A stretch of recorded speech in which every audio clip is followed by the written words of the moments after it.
नमस्कार. Divine fragrance टॅरोमध्ये तुमचं स्वागत आहे. आज आपण जे रीडिंग करणार आहोत ना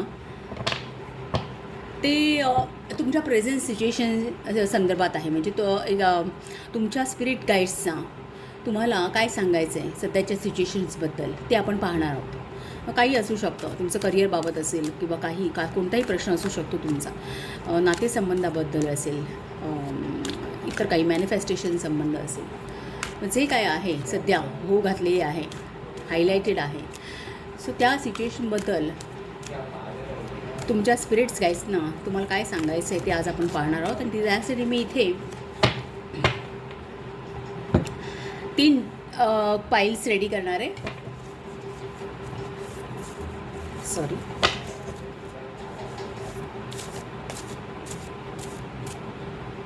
पाईल नंबर 1, पाईल नंबर 2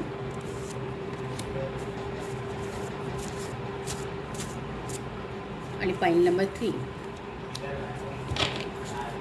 आपण बघूया या कोणत्या काय पाईल्स आहे. पाईल नंबर 1 डेस्टिनीचं चित्र आहे. डेस्टिनी याला आपण कार्नेलियन हा स्पिरिट आपला क्रिस्टल देऊया. कार्नेलियन हा क्रिस्टल पाईल नंबर 1साठी आहे. पाईल नंबर 2 द लवचं कार्ड आहे. सो याला आपण ॲमेथाइस्ट हा क्रिस्टल देऊया.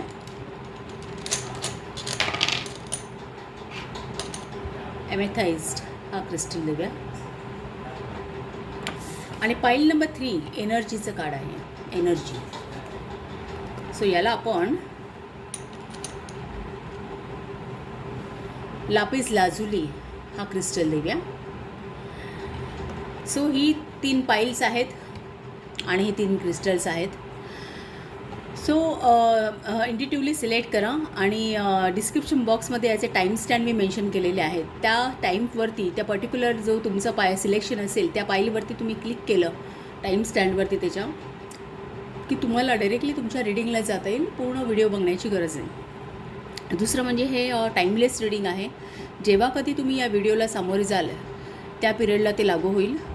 दुसरं म्हणजे कलेक्टिव्ह रीडिंग आहे आणि एक डिस्टन्स आहे. सो जे काय तुम्हाला रिझोनेट होत असेल ते तुम्ही ॲक्सेप्ट करा, बाकी सोडून द्या आणि एन्जॉय करा रीडिंग. ओके. सो आता आपण स्टार्ट करूया.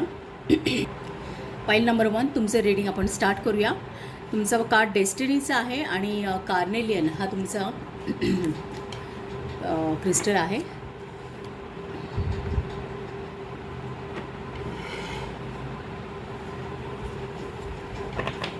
आपण ताओ ओरॅकल वापरणार आहोत आजच्या गायडन्ससाठी. आणि दुसरं म्हणजे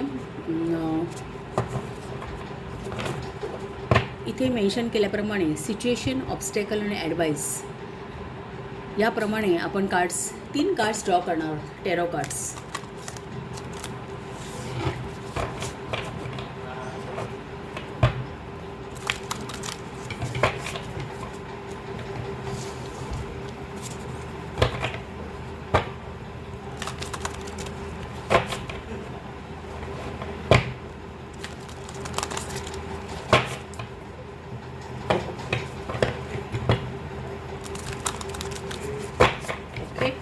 आपला डेक रेडी आहे.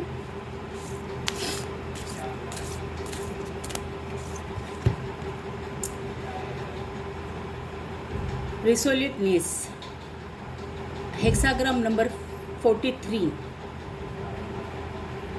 हा तुमचा गायडन्स आहे. आणि ह्याचे कीवर्ड्स आहे determination, no compromises, unwavering focus, inner resolve, integrity, a test of character आणि सेल्फ एक्झामिनेशन. हा काय हेक्साग्राम आहे तो पण पाहायचा आहे.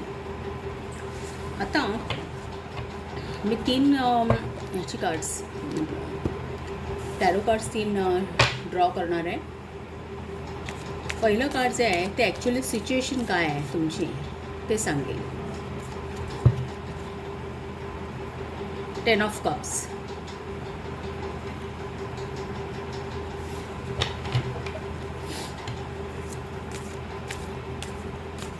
ऑब्स्टॅकलसाठी एक कार्ड ड्रॉ करेन, स्ट्रेंथ किंवा पास्ट प्रेझेंस फ्युचर असं म्हणता येईल आपल्याला. आणि ॲडवाईससाठी एक कार्ड मी ड्रॉ करेन, द स्टार. ओके. आणि bottom of the deck the मूनचं कार्ड आहे.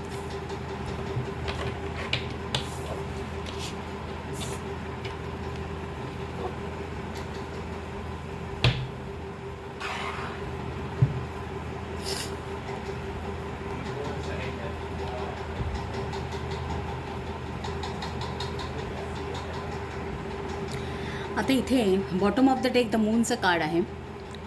मूनचं कार्ड काय सांगतं, जनरली काही बाबतीमध्ये एखादी भीती किंवा एन्झायटी असणं वगैरे किंवा काही किंवा मग एक या कार्डचा विचार केला तर इथे असं जाणवते की काही बाबतीमध्ये तुम्ही ॲक्शन घेत नाही आहात. एक पॅसिव्हिटीचा पिरियड तुमचा चालू आहे. जिथे तुम्हाला काही काम करण्याची गरज आहे तिथे तुम्ही तितका तुमचा एक सायकिक फोर्स लावत नाही आहात तुम्ही, मे बी असं. कारण हे थोडंसं मिस्ट्रीचं कार्ड आहे. सो एक मनाचा फोर्स असतात, एक मोरल फोर्स म्हणतात तो, तसा फोर्स तुम्ही त्या गोष्टीसाठी लावत नाही आहे, मे बी, कदाचित असं दिसतं आहे. काही बाबतीमध्ये कदाचित तुम्ही एक सेल्फ डिल्युशनची भावना असू शकते, एक स्वतःमध्ये थोडी कमतरता जाणवणे किंवा एक स्वतःची किंमत कमी करणे, असं हे कार्ड दाखवतं काही वेळा. कारण इथे पॅसिव्हिटीची एनर्जी दिसते. सो मे बी तुमच्या मनामध्ये काही फ्लक्च्युएशन्स आहेत, कदाचित एखादी फिअर असेल, एन्झायटी असेल. सो आता या 3 कार्ड्सचा जर आपण विचार केला ना तर हे ॲक्च्युली सगळी कार्ड्स ही खूप छान आहेत. पण आपण ह्या कार्डचा विचार 10 ऑफ कप्स हे फुलफिलमेंट, कंटेनमेंटचं कार्ड आहे ॲक्च्युली, इमोशनल कंटेनमेंट सगळ्या बाजूने. हे कार्ड आपण ॲज अ पास्ट किंवा तुमची ॲक्च्युअल सिच्युएशन काय आहे आतापर्यंतचा पिरियड हे दाखवते. स्ट्रेंथचं कार्ड हे ऑब्स्टॅकल म्हणून आलं आहे. ओके. आणि तुम्हाला रेमेडी किंवा तुमचं फ्युचर हे स्टारचं कार्ड आहे. सो 10 ऑफ कप्सचा ॲज अ सिच्युएशन म्हणून विचार केला आणि या दोन्ही कार्डच्या दृष्टीने तर काहींच्या बाबतीमध्ये मला असं दिसतं आहे की मे बी काही बाबतीमध्ये तुम्ही कमिटेड होता कुठल्या तरी गोष्टीसाठी, एक कमिटमेंट होती, एक एखादी गोष्ट ठरवून पुढे जाणे किंवा एंगेजमेंट. आता हे एंगेजमेंट मॅरेजचं कार्ड आहे. सो काही बाबतीमध्ये मे बी करिअरमध्ये असेल, काही एखादं प्रोजेक्ट तुमच्या हातामध्ये असेल, तुम्ही त्याच्यावरती काम करत असाल, तुम्ही कमिटेड असाल, तुम्ही एक फोर्सफुली. कारण या कार्डचा पुरा विचार केला 10 ऑफ कप्स म्हणजे तुम्ही पूर्ण अंतर्मन घालून त्या प्रोजेक्टवरती काम करत होता किंवा तुमचं करिअर असेल, काही असेल, किंवा एखाद्या रिलेशनशिपमध्ये असाल तुम्ही, कदाचित एंगेज असाल एखाद्या व्यक्तीबरोबर किंवा प्रेमसंबंध असेल आणि तुमची कमिटमेंट असेल त्या व्यक्तीसोबत. म्हणजे कुठल्याही पद्धतीने तुम्ही जशी तुमची सिच्युएशन असेल तसा तुम्ही त्याचा विचार करू शकता. सो काही बाबतीमध्ये हे card as a present situation असं दाखवतं की सगळ्या बाबतीत हार्मनी होती. ओके. सगळ्या आलबेल सगळ्या गोष्टी व्यवस्थित होत्या, तुम्ही कमिटेड होता, त्या जे काय तुम्ही करताय की त्याच्यामध्ये एक तुमचं मनसुद्धा तुम्ही ओतलेलं होतं. एक म्हणतात ना की पूर्ण एक मनाने तुम्ही त्यामध्ये समर्पित होता असं म्हणता येईल. सो काही गोष्टी करण्यामध्ये मे बी रिलेशन असेल किंवा मग करिअर असेल, काही बाबतीमध्ये असं दिसतं आहे. आणि त्या स्ट्रेंथचं कार्ड याचा ऑब्स्टॅकल म्हणून विचार केला तर काही असं दिसतं की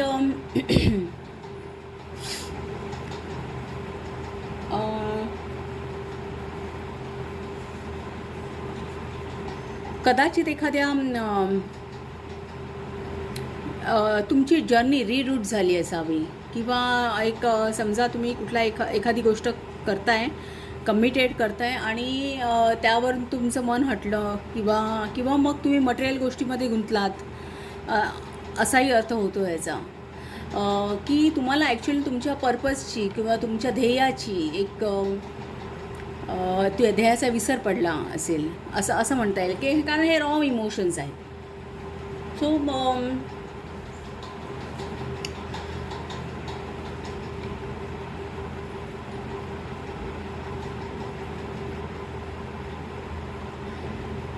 जर हे रिलेशनशिप बाबतीत जर आपण विचार केला तर काही बाबतीत तुम्ही मे बी काही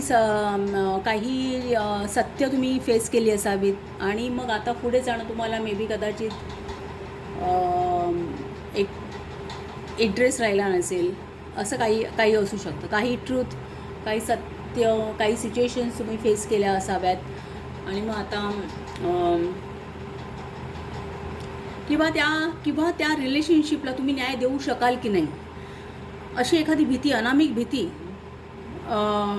कदाचित तुम्हाला वाटली असेल. आणि त्यामुळे एक जो मोरल फोर्स होता, म्हणजे सुरुवात एक फोर्सने तुम्ही केली होती त्या गोष्टीमध्ये, त्या रिलेशनशिपमध्ये जेवढी इन्व्हॉल्वमेंट होती, आता तुमची तेवढी एक इन्व्हॉल्वमेंट राहिली नाही. तुम्हाला कुठलं तरी एक उगाचच एखादी भीती जाणवत असेल किंवा तुम्हाला असं जाणवतं कारण स्ट्रेंथचं कार्ड आहे तर कदाचित आता तुमच्यामध्ये पॉवर आहे की नाही असा तुम्हाला प्रश्न पडला असेल. त्या कुठलाही प्रोजेक्ट असेल, प्रोजेक्ट पुढे नेण्यासाठी मे बी आता तुम्ही ते करू शकाल की नाही, तुमच्या ते म्हणजे स्वतःच्याच कॅपॅसिटीवरती प्रश्नचिन्ह घेतल्यासारखं आहे असं. सो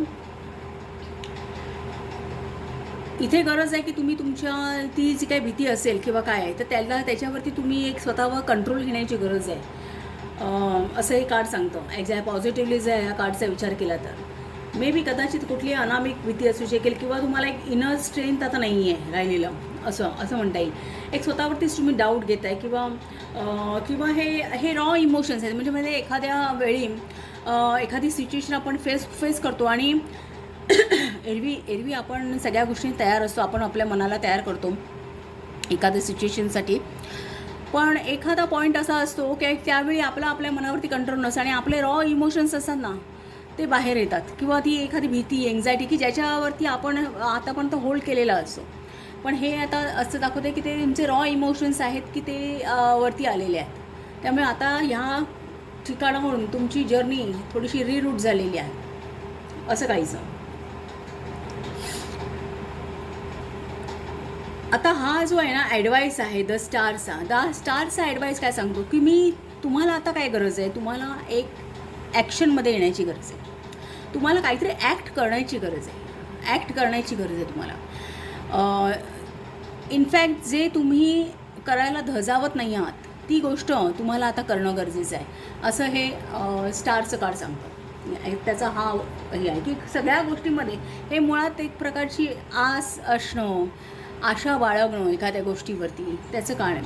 सो तुम्हाला अजूनही ॲडवाईस आहे की तुम्ही ज्या फोर्सफुली ज्या गोष्टीला सुरुवात केली आहे त्या गोष्टी कम्प्लिशनपर्यंत नेण्यासाठी एक स्वतःच्या मनाची तयारी करणं, मनामध्ये होप्स जागवणं, त्या गोष्टीबद्दल चांगल्या फेथ ठेवणं, एक आपलं मनचित्त शांत ठेवणं गरजेचं आहे, असं काहीच.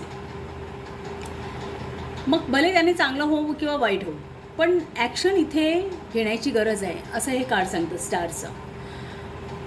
एक स्वतःमध्ये इन्स्पिरेशन्स नवीन स्वतःला एक मोटिवेट करण्यासाठी एक वेगवेगळ्या इन्स्पिरेशन्स तुम्ही आणणं गरजेचं आहे. एक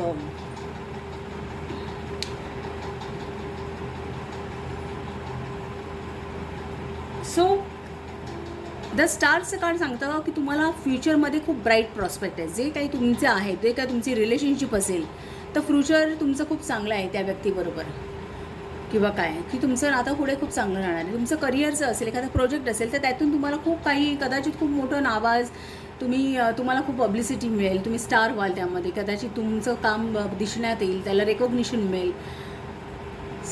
खूप बरेच होप्स आहेत त्याला, बऱ्याच ऑपॉर्च्युनिटीज खुल्या होणार आहेत असं सांगणारं हे कार्ड आहे. पण प्रेझेंटली तुमचं सबकॉन्शियस जे सांगतं आहे त्याप्रमाणे तुम्हाला एक जाणीवपूर्वक स्वतःमध्ये एक इनर पॉवर आणणं, एक विल पॉवर जागवणं हे गरजेचं आहे, असं ही तुमची टॅरो कार्डचा हा गायडन्स आहे. सो आपण आता हेक्साग्रामचा गायडन्स बघूया. मग त्यासाठी मी एक ट्रिक वापरणार आहे. आता कसं हा हेक्साग्रामचा टाओ ओरॅकलकडे सगळ्या गोष्टीची उत्तर आहेत, कुठलाही तुमचा प्रश्न असेल तर त्याच्यावरती त्याचा गायडन्स ओरॅकल देतं किंवा कुठलंही ओरॅकल देतं. सो आपण ह्या हेक्साग्रामचा एक बघायचं आहे जो काय गायडन्स आहे तो, प्लस आपण त्यामध्ये काही चेंजेस होणार आहेत का ह्या पॉईंट ऑफ टाईमला, त्यामध्ये काही चेंजेस आहेत का कुठल्या बाबतीत, तर तेही. त्यामुळे हा हेक्साग्राम आहेच, प्लस आपण एक त्याची जी ट्रेडिशनल पद्धत आहे ते बघण्याची, त्याप्रमाणे आपण काही गोष्टी चेक करणार आहोत. सो आपण त्यासाठी आधी पहिल्यांदा हेक्साग्राम 43चा मेसेज वाचायचे. सॉरी. तर इथे ओरॅकल काय सांगतं की तुम्ही बरीच स्ट्रगल केलं असेल, पण एक पर्टिक्युलर टाईम असा येतो की त्यावेळी एक तुम्ही थकता, आणि हा जो मोमेंट असतो ना, हा तुम्हाला खूप एक्झॉस्ट करणारा असतो. कारण त्यावेळी तुम्ही आतापर्यंत केलेली जी प्रोग्रेस असते ती फुकट जाते. त्यामुळे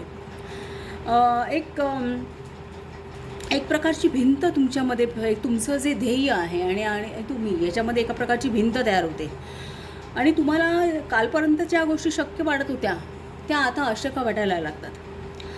जेव्हा तुम्ही कधी अशा क्रायसिसमध्ये सापडता आणि एक पॉईंट ऑफ ब्रेकडाऊन तुम्ही फेल करता, तेव्हा एकदम अचानकपणे त्या गोष्टीला, त्या फेजला किंवा त्या सिच्युएशनला रिॲक्ट करणं हे तुम्ही टाळा, असं इथे ओरॅकल सांगतं. किंवा स्वतःला डिफेन्स करणं किंवा झगडणं त्या बाबतीत, त्या प्रॉब्लेमशी, या सगळ्या गोष्टी ना त्या क्षणापुरती टाळा तुम्ही. कारण ओरॅकल म्हणतं की जेवढं तुम्ही स्ट्रगल कराल ना, जेवढी तुम्ही तुमची ताकद यासाठी वापराल, तेवढेच तुम्ही त्यामध्ये जास्त ओढले जाल, त्या एका नकारात्मककडे, एका पॅसिव्हनेसकडे. त्यातून त्या डिफिकल्ट चॅलेंजमधून जर तुम्हाला सर्वाईव्ह करायचं असेल तर तुम्हाला स्वतःला एक सेंटर्ड व्हावं लागेल, कुठेतरी फोकस व्हावं लागेल, शांत व्हावं लागेल. जितकं शांत होता येईल तितकं शांत व्हावं लागेल. एक फर्म राहा, फ्लेक्झिबल व्हा आणि स्टेडीली काम करा. त्या सिच्युएशनला एक रिसॉल्व करण्यासाठी स्टेडीली काम करा, असं ओरॅकल सांगतं. कदाचित त्यामुळे ते करताना तुमचा बराच वेळ जाईल, तुम्हाला बराच वेळ द्यावा लागेल ती एनर्जी तुम्हाला पुन्हा रिगेन करण्यासाठी, पण तरीसुद्धा हसू द्या. कारण हे जे एखाद्या गोष्टीच्या प्रती जास्त आग्रहीपणा असणे, हा अप्रोच जर जेव्हा तुम्ही टाळाल, म्हणजे एखादी गोष्ट आपल्या मनासारखीच घडली पाहिजे, त्या क्षणीच तो बदल तुम्हाला वास्तवात दिसला पाहिजे, ही जी आग्रही भूमिका असते ती टाळणं. आणि दुसरी म्हणजे एक आपल्याला जे काय हवं आहे, आपले जे काय ध्येय आहे ती आपल्या दृष्टिक्षेपात ठेवणं, या दोनच गोष्टीची गरज असेल या क्षणी, असं ओरॅकल सांगतं. आणि ओरॅकल म्हणतं जेव्हा तुम्ही ह्या गोष्टी जेव्हा करता तेव्हा काही वेळा तुम्हाला असं वाटू शकतं की आपल्याला सगळ्या गोष्टी आहेत तशा पूर्ववत पण करायच्या आहेत, आणि त्याचवेळी आपला जो आपल्या रिॲक्शन्स आहेत, आपला स्वभाव आहे, आपला ॲटिट्यूड आहे, त्याची जी टोकं आहेत, एक्स्ट्रीमिटी तीसुद्धा आपल्याला हँडल करायची आहे. म्हणजे एक प्रकारे एखाद्या हिंस्र जनावराला हँडल केल्यासारखं आहे, किंवा एक जे चारी बाजूना धाव घेत आहे अशा जनावराला काबूत आणल्यासारखं आहे. एक आपले टेम्पर्स काबूत आणणं ही एक प्रकारे एखाद्या हिंस्र जनावराला काबूत आणण्यासारखी गोष्ट आहे, असं ओरॅकल सांगतं. ओरॅकल सांगतं की काय, की तुम्ही आता जेव्हा तुम्ही हा प्रॉब्लेम फेस कराल तेव्हा तुम्ही एक साधारणतः विचार करा की कुठल्या गोष्टी या सिच्युएशनला खतपाणी घालतात, कुठल्या गोष्टी तुम्हाला मोटिवेट करत आहेत पॅसिव्ह होण्यासाठी, त्या नकारात्मकतेसाठी, कुठल्या गोष्टी तुम्हाला मोटिवेट करत आहेत. मग कदाचित एखादी अर्धवट सत्य असू शकतात, किंवा एखाद्या गोष्टीला दिलेला भक्केबाजपणा असू शकतो, किंवा काहीतरी खूपच इगोस्टिक आयडिया असू शकते. आणि मग अशा सिच्युएशनला एक झटकन कंट्रोलमध्ये आणणं हे उपयोगाचं नसतं. कदाचित मग तुम्ही जे त्या सिच्युएशनवरती स्टेप बाय स्टेप म्हणजे ते तुमचं ध्येय आहे ते अचीव करण्यासाठी जे स्टेप बाय स्टेप काम करणं गरजेचं आहे की तुम्हाला तुमच्या ॲक्शनसाठी एक अकाउंटेबल किंवा रिस्पॉन्सिबल होणं गरजेचं आहे. या गोष्टी टाळल्या जातात जेव्हा तुम्ही खूप घाई करता एखाद्या ती गोष्ट मिळवण्यासाठी त्या क्षणी तशा निगेटिव्ह पिरियडमध्ये. आणि मग काय होतं, कदाचित तुमची विश्वासपात्रता तुम्ही हरवून जाल, कदाचित इतरांचा तुमच्यावरचा विश्वास कमी होईल, असं होऊ शकतं. सो मे बी ही जी काही सिच्युएशन तुम्ही जेव्हा कधी फेस कराल लाईफमध्ये तेव्हा जास्तीत जास्त क्रिएटिव्ह होण्याचा प्रयत्न करा, अलर्ट राहण्याचा प्रयत्न करा की एखादा जसं ह्या डिफिकल्टीमधून एक मार्ग काढण्यासाठी एक वेगळा जसं आपल्याला हवा आहे त्या ध्येयापर्यंत पोचण्यासाठी एक अलर्टनेस तुमच्यामध्ये असू दे. आणि ते कधी होईल जेव्हा तुम्ही स्वतःवरचा विश्वास वाढवाल.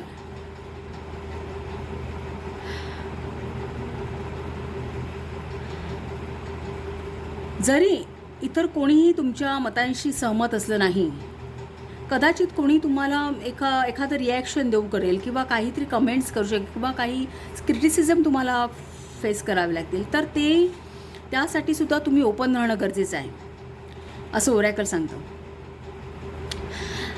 ओरॅकल सांगतं तुम्हाला अशा प्रसंगी तुमच्या ध्येयाकडे पुन्हा वळायचं असेल, पुन्हा पुन्हा एका त्या पॉवरमध्ये यायचं असेल तर दृढता बांगी बाणवणं गरजेचं आहे. आणि त्यासाठी तुम्हाला इतर सगळ्या गोष्टीतून डिटॅच होणं, पेशन्स जागवणं आणि एक कुठलाही न डगबगता आपल्या पर्पजकडे, आपल्या ध्येयाकडे मार्गस्थ होणं गरजेचं आहे. आपल्यामध्ये ती फ्लेक्सिबिलिटी आणा, कुठलेही चेंजेस येऊ देत, कुठल्याही बाबतीत कॉम्प्रोमाइज न करता, आपल्या विजन्सबाबत कॉम्प्रोमाइज न करता आपल्याला त्या कुठल्याही चेंजेसला सामावून घेता आलं पाहिजे, ॲडॅप्ट करता आलं पाहिजे आपल्या लाईफमध्ये, असं ओरॅकल सांगतं. सरते शेवटी ओरॅकल काय सांगतं की ही जी दृढता जी आहे ही जसं न डगमगण्याची क्वालिटी, म्हणजे एखाद्या सिच्युएशनमध्ये काही येऊ दे, काही चेंजेस होऊ दे, त्यामध्ये आपण आपलं मनस्वास्थ्य एक फर्मनेस ठेवायचा, दृढता ठेवायची, एक न डगमगता पुढे जाणं. एक दुसरं म्हणजे सगळ्या प्रकारची एक मानसिक म्हणा, शारीरिक म्हणा, जे काही कष्ट आहेत किंवा इतर बाहेरची जी प्रेशर्स आहेत तुमच्यावरती येणारी किंवा इमोशनल आपल्या स्वतःची जी मनाची जी कारस्थानं असतात, आपलं मन प्रत्येक वेळी आपल्याला मागे खेचत असतं, एक सेल्फ लिमिटिंग बिलीफ्स असतात, हे आपल्या मार्गाच्या आड येणाऱ्या गोष्टी असतात. आणि यातून आपल्याला स्वतःला दृढ ठेवायचं आहे, तरच तुम्हाला जे काही हवं ते अचीव करू शकता, असं हे ओरॅकल सांगतं. सो हा एक ओरॅकलचा गायडन्स आहे. आता यामध्ये काही चेंजेस आहेत का ते आपण पाहायचे. आणि चेंजेस कसे पाहायचे, तर आधी हा जो हेक्साग्राम आहे ना तो एका पेपरवरती आपण ड्रॉ करून घ्यायचे. हा हेक्साग्राम नंबर 43 आहे.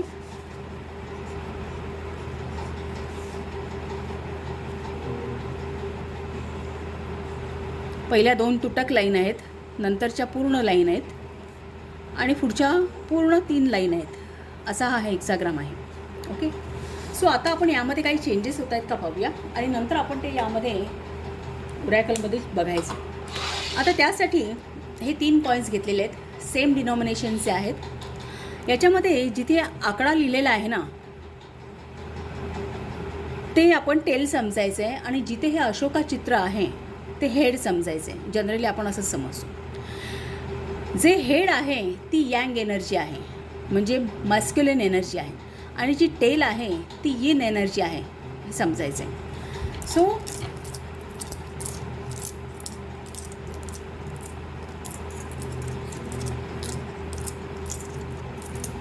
आता एक मिनिट. जेव्हा या 3 कॉईन्सवरती 3 हेड येतील एका वेळी तेव्हा ही यंग एनर्जी असणार आहे, यंग. आणि जेव्हा 3 टेल येतील तेव्हा ही यिन एनर्जी असणार आहे. ओके. आता आपण बघायचं या हेक्साग्राममध्ये काही चेंजेस होत आहेत का. आता जेव्हा मी हे कॉईन्स ड्रॉ करीन तर आयदर मला तिन्ही कॉईन्सवर येन असायला हवेत किंवा यँग असायला हवेत. ओके, मिसमॅच असता कामा नये, ते आपण मग कन्सिडर करायचं नाही. त्या ॲज इट इज असं मी 6 वेळा ड्रॉ करणार आहे. सो आपण पहिल्या लाईनसाठी ड्रॉ करूया.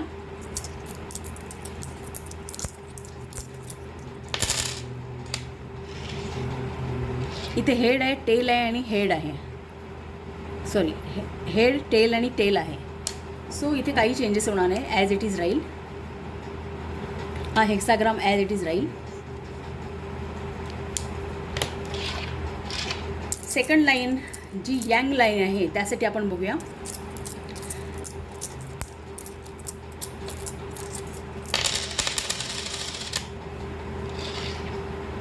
इथे हेड आहे, टेल आहे, टेल आहे. सो मिसमॅच आहे. सो ॲज इट इज राहणार आहे ही लाईन.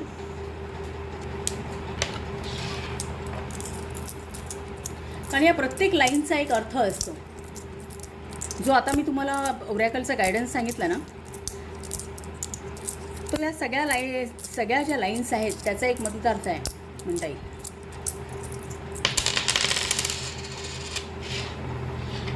टेल, टेल आणि हेड, त्यामुळे ही लाईनसुद्धा ॲज इट इज राहील. सो पहिल्या 3 लाईनमध्ये काहीही फरक नाही आहे.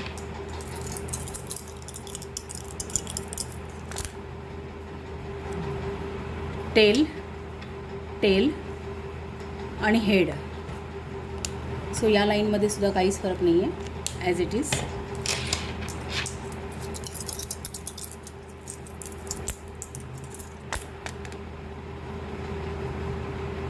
टेल, टेल आणि टेल. आता या तिन्ही ठिकाणी टेल आले, पण आपली ही लाईन जी आहे ही यंग आहे, ही हेड लाईन आहे, हेडची लाईन आहे. सो इथे टेल आला, त्यामुळे ही लाईन चेंज होणार नाही. इथे जर चेंजेस हवे असतील ना तर सेम आपल्याकडे इथे असायला हवं, म्हणजे 3 हेड असायला हवेत, पण आपल्याकडे 3 टेल आहेत आलेले. सो आता लास्ट लाईनसाठी पाहूया आपण.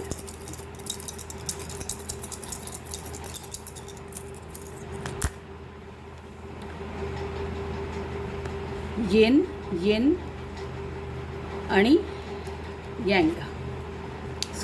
So hexagram as it is राहणार आहे, याच्यामध्ये कुठलाही बदल नाही आहे. त्यामुळे मी जो आता तुम्हाला गायडन्स सांगितला हेक्साग्रामचा, तो ॲज इट इज तुम्ही कन्सिडर करायचं आहे. यामध्ये कुठलाही बदल नाही. काही वेळा काही लाईन्समध्ये चेंजेस होतात आणि त्याप्रमाणे मग त्या ओरॅकलमध्ये तिथे ते चेंजेस लाईन वाईज सांगितलेले आहेत. ओके, सो हे तुमचं रीडिंग होतं. तुम्हाला जर रीडिंग आवडलं असेल तर चॅनलला शेअर करा, सबस्क्राईब करा, लाईक करा आणि असंच पाहत राहा. थँक्यू. पाईल नंबर 2, तुमचं कार्ड हे लवचं आहे आणि ॲमेथाइस्ट हा तुमचा क्रिस्टल आहे. त्याचा मेसेज वाचूया. स्पिरिच्युअल मेसेज आहे, love at the centre of being, emotional intelligence, compassion and understanding, the sacred code. हे काही कीवर्ड्स आहेत दिलेले. फिजिकल मेसेजमध्ये लिहिलेलं आहे की a time to connect with your heart, to freely give and receive love. There may be a few romance on the horizon or the renewal of the existing love. Perhaps simply a reminder to get to the heart of the matter. हा message आहे.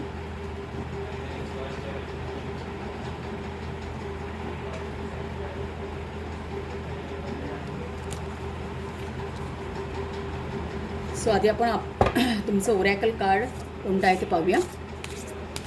तुमच्या सध्याच्या प्रश्नावरती काय guidance आहे.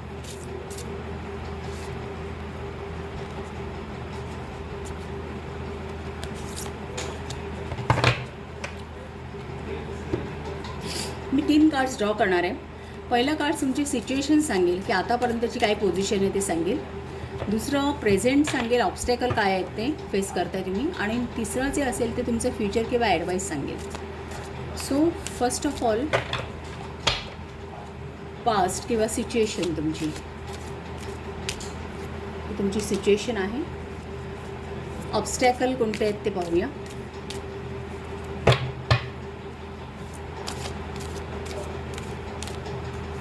हे obstacle आहे आणि advice काय आहे तो पाहूया, किंवा फ्युचर काय आहे ते पाहूया. आणि फ्युचर आहे so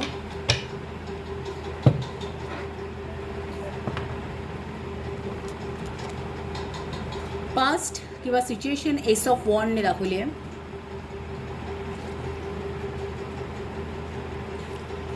present obstacles, the lovers हे कार्ड आहे. आणि फ्युचर किंवा ॲडवाईस तुमचा द हँगमॅन हा आहे. आणि हेक्साग्राम आहे द क्लिंगिंग. आणि त्याचे कीवर्ड्स आहेत fire, illumination, inspiration, devotion, and all consuming passion, regeneration, spirituality, virtue, enlightenment.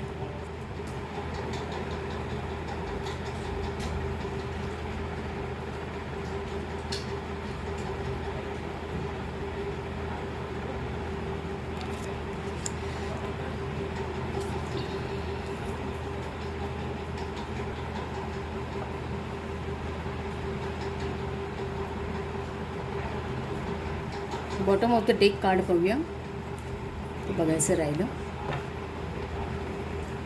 5 of pentacles, bottom of the deck.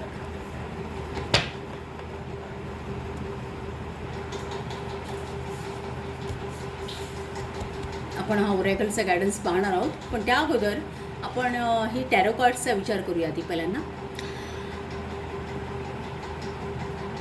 हे बॉटम ऑफ द डेक जे आहे ना, 5 ऑफ पेंटॅकल्स, हे कार्ड एक प्रकारे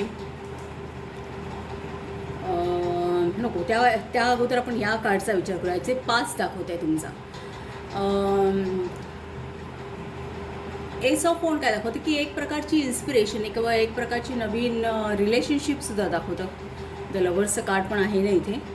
सो दुसरं म्हणजे लव हे कार्ड आहे.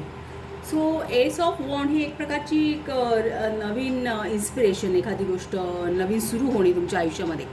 सो रिसेंटली काहीतरी पास्टमध्ये किंवा आताच्या पोझिशनला काहीतरी नवीन गोष्ट तुम्ही सुरू केली आणि बहुतेक बॉन्ड हे सगळं क्रिएटिव्हिटी दाखवतात.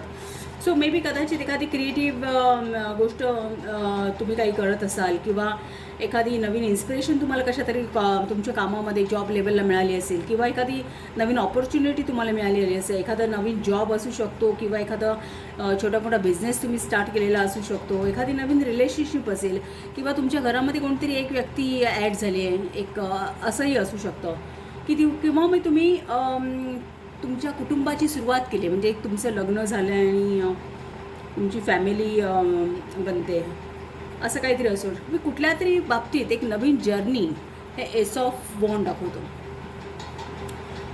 सो मे बी कुठल्याही बाबतीत असू शकतं. एखादा ॲडव्हेंचर असू शकतं, फायनान्सच्या बाबतीत असू शकतं, तुमच्या फॅमिलीच्या बाबतीत असू शकतं, करिअरच्या बाबतीत असू शकतं. ते त्याला प्रत्येकाप्रमाणे, प्रत्येकाच्या व्ह्यूजप्रमाणे बदलेल गोष्ट. आणि आता हे जे प्रेझेंट किंवा हे ऑब्स्टॅकल जे दाखवत आहे ते लवर्सचं कार्ड आहे. सो लवर्सचं कार्ड हे काय दाखवतं, एक तर प्रेम दर्शवतं, दुसरं म्हणजे या इतर कार्डचा विचार केला तर मुळात जरी लवर्सचं कार्ड हे प्रेम दाखवलं ना तरी ती रिलेशनशिप अजून बनायची आहे. त्यामध्ये काही गोष्टी अजून एक म्हणतात ना की काही गोष्टींची तडजोड म्हणा किंवा काही गोष्टींची एक अरेंजमेंट, डिसिजन व्हायचं बाकी आहे. म्हणजे हे प्रेम असं दाखवतं की ह्या प्रेमामध्ये जेव्हा ह्या दोन्ही व्यक्ती एकमेकांना त्यांच्या गुणदोषांसकट जेव्हा एक त्यांच्या दरम्यान हे ढग आहेत. सो हे अडथळे आहेत त्या दोघांना एकत्र येण्यासाठी. सो जेव्हा कधी ते त्यांच्या रिलेशनशिप समोरच्या व्यक्तीला एक पारदर्शकपणे त्यांच्या गुणदोषांसकट स्वीकारतील तेव्हा मग त्यांची त्यांच्यामध्ये प्रेम आहे असं म्हणता येईल.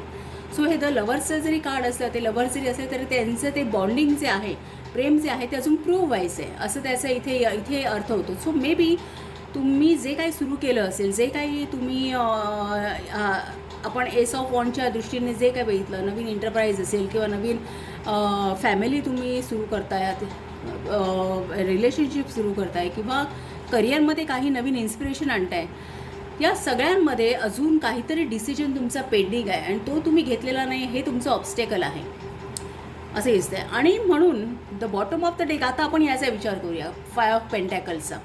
The bottom of the deck हे जनरली दोन लवर्स आहेत ते एकमेकांना भेटू शकत नाही अशी कंडिशन, किंवा मग काही बाबतीमध्ये एक फायनान्सेस किंवा एक लॉयल कंपॅनियनशिप मिसिंग असणं हे दाखवतं.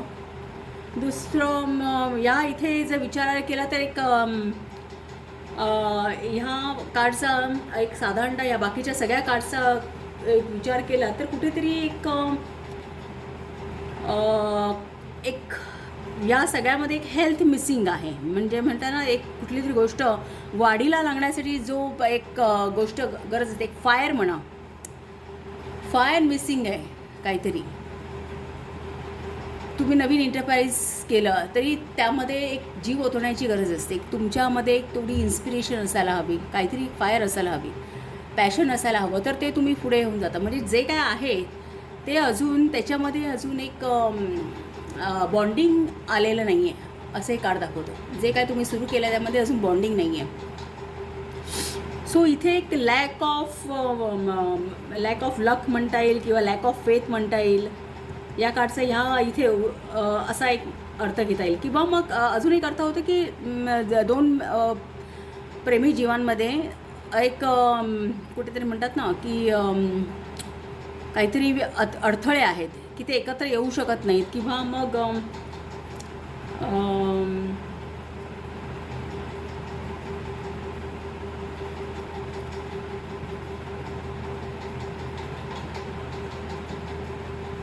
लॅक माइंडसेटसुद्धा म्हणता येईल याला, की तुम्ही काही जे करताय पण त्यामध्ये पूर्ण तुमचा फोकस एक दृष्टिकोन तुमचा पुरेपूर नाही आहे असं म्हणता येईल. कारण हे रेमेडीचं जे कार्ड आहे ना, फ्युचर द हँगमॅन आहे. सो कुठलंही प्रेम तरी आहे यशस्वी होण्यासाठी कुठेतरी एक सॅक्रिफाईस करावं लागतं म्हणा, किंवा त्यामध्ये कुठलीही रिलेशनशिप ग्रो करण्यासाठी एक वेगळा पर्स्पेक्टिव्ह आपल्याला वापरावा लागतो. सगळ्या गोष्टी अशा सरळसोट होत नाहीत. बिझनेस जरी करायचा म्हटला तरी एक भक्कम दूरदृष्टी असावी लागते, एक वेगळा दृष्टिकोन असावा लागतो. So bottom of the deck नाही, हे रेमेडीचं जे कार्ड आहे ॲडवाईस ते हँगमॅन आहे. हँगमॅन सांगतो की एक वेगळा पर्स्पेक्टिव्ह वापरा, वेगळा हटके हे करा. कदाचित हा आयसोलेशन असेल. मगाशी मी आठवत होते, कदाचित दोन व्यक्तींपैकी जर हे रिलेशनशिप असेल तर त्यांच्यामध्ये एक दुरावा आहे. सो आयसोलेशन फेस करतायत असं असू शकतं. सो हा एक ओव्हरऑल मला टॅरो कार्ड्समध्ये तुमची थीम दिसते आहे की सध्या काय चाललं आहे. आता आपल्याला हेक्साग्राम 30 काय सांगतं, द क्लिंगिंग. त्याचे कीवर्ड्स आहे the fire, elimination, inspiration, devotion and all consuming passion, regeneration, spirituality, virtue आणि इनलाइटनमेंट. आता आपण ह्या गायडन्स पाहूया. ओरॅकल आपल्याला यावरती काय गायडन्स देतो आहे तो आपण पाहायचा आहे. आपण वाचूया इथून. सो ओरॅकल काय सांगतं की एखादा अग्नी असेल त्याचे एक 2 ॲस्पेक्ट असतात. एकतर ती खूप आपल्याला एक ऊब देते, एका बाजूला तर ती खूप ऊब देते, आपल्या आयुष्यातला डार्कनेस कमी करते असं म्हणता येईल. काही बाबतीमध्ये सत्य बाहेर आणते, हिडन अंधारातल्या गोष्टी उजेडात आणते असं म्हणतात. तो एक अग्नीचा प्रकार आहे. आणि दुसरी अग्नी आहे ती डिस्ट्रक्शन करणारी असते, ती जाळून टाकणारी असते. सो हे अग्नी जरी म्हटले तर त्याचे 2 पर्स्पेक्टिव्ह आहेत, 2 एक दृष्टिकोन आहेत. सो इथे ओरॅकलला काय सांगायचं आहे की तुमचं जर पॅशन जास्त स्ट्रॉंग इनफ असेल तर तुम्ही कुठलीही प्रतिकूल परिस्थिती आहे त्याच्यामध्ये तुम्ही स्वतःला डिफेंड करू शकता, स्वतः फाईट करू शकता.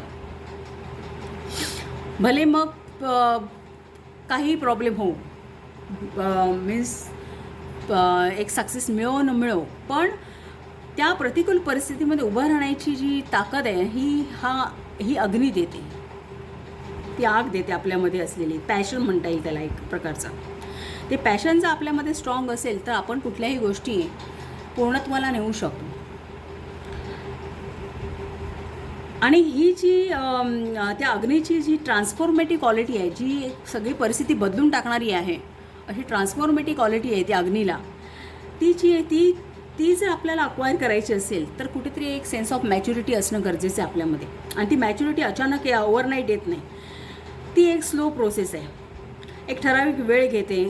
आणि त्यामध्ये त्या प्रोसेसमध्ये काही वेळा आपल्याला जाळूनही घ्यावं लागतं, काही वेळा आपल्याला खूप हार्डशिप करावी लागते, त्यानंतर एक ती मॅच्युरिटी येते. सो इथे ओरॅकल काय सांगतं, त्याच्या उलट जर एखाद्याचं फायरी टेम्परामेंट असेल, तो पहिल्यांदा काहीतरी डिसिजन घेऊन मोकळा होल्यानंतर त्याचे कॉन्सिक्वेन्सेस फेस करत बसेल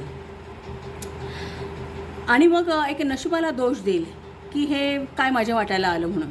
सो फायर एका ठिकाणी आपल्याला मॅच्युरिटी देते जर आपण ती प्रॉपर चॅनलाइज केली तर, आणि दुसऱ्या ठिकाणी ती काय एक प्रकारे ते फायरी टेम्परामेंट आपल्याला एक काय चुकीचे एक वाईट कॉन्सिक्वेन्सेस भोगायला पण लावतं.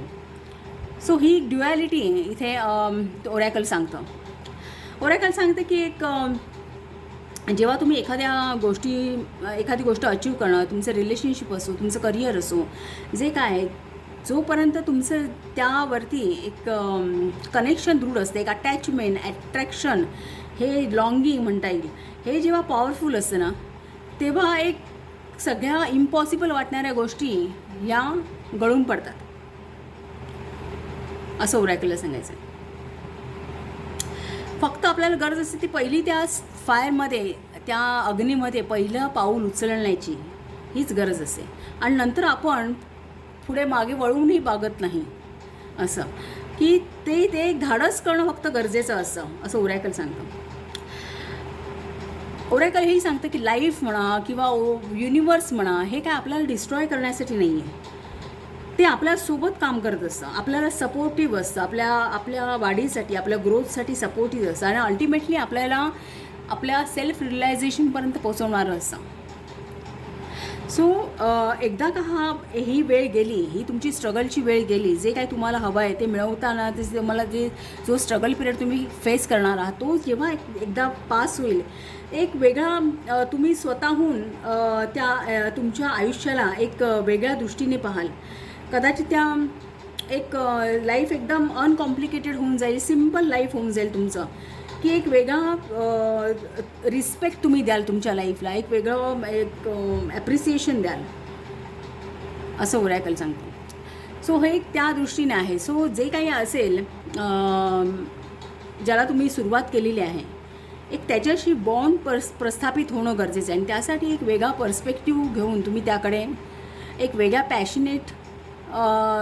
पॅशनेटली तुम्ही त्याकडे अप्रोच करणं गरजेचं आहे, असा कुठेतरी इथे एक अर्थ दिसतो आहे. सो पॉईंट नंबर 2 तुम्हाला आणि अजून एक आपल्याला पाहायचं आहे.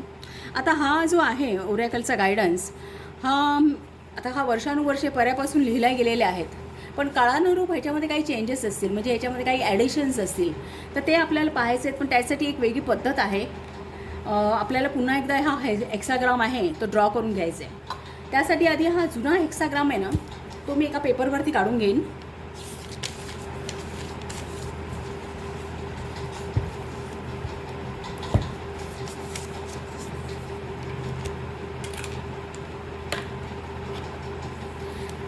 आता हा हेक्साग्राम नंबर 30 आहे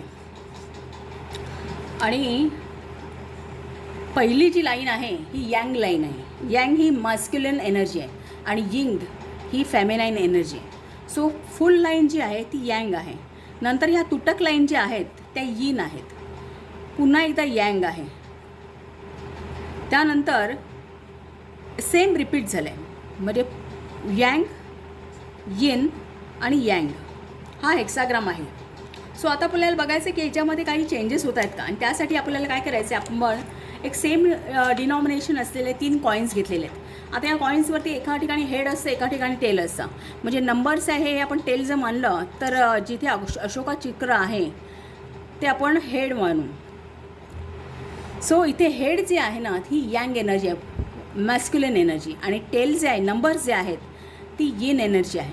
जेव्हा मी आता हे ड्रॉ करीन तेव्हा आयदर तिन्ही नंबर यायला हवेत किंवा तिन्ही हेड यायला हवेत किंवा टेल यायला हवेत, तर आपण यातले चेंजेस पाहू शकतो. सो जर आता पहिली लाईन यंग आहे, सो इथे तिन्ही जेव्हा हेड येतील तेव्हाच ही लाईन चेंज होईल. म्हणजे जे इथे आहे तेच जेव्हा इथे येईल तेव्हाच इथे चेंजेस होणार आहेत. ओके, मग ही यंग आहे ती येन होईल. सो आता पहिल्या लाईनसाठी आपण ड्रॉ करूया कॉईन्स. आयदर तिन्ही हेड किंवा तिन्ही टेल. इतर मिसमॅच असेल तर आपण कन्सिडर करणार नाही, तेव्हा ते ॲज इट इज लिहिले जाते. सो पहिल्या लाईनसाठी, फर्स्ट लाईनसाठी आपण पाहू. बॉटम लाईनसाठी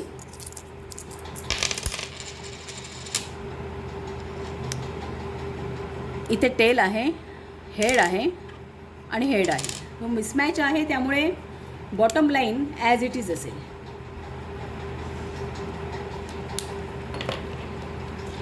त्यानंतर लाईन नंबर 2, त्याच्या वरच्या लाईनसाठी पाहू.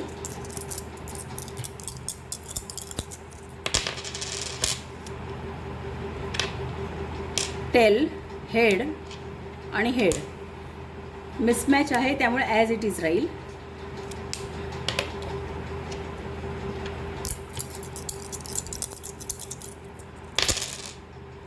टेल, टेल, तिन्ही टेल आहे, म्हणजे तिन्ही यिंग आहे, यिन एनर्जी आहे. आणि इथे आपण पाहतो आहे यंगसाठी, सो ही ॲज इट इज राहणार आहे.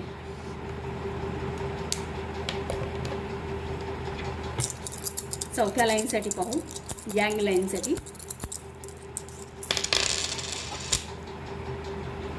हेड, हेड आणि टेल मिसमॅच आहे, त्यामुळे लाईन ॲज इट इज राहील, काही चेंजेस नाही.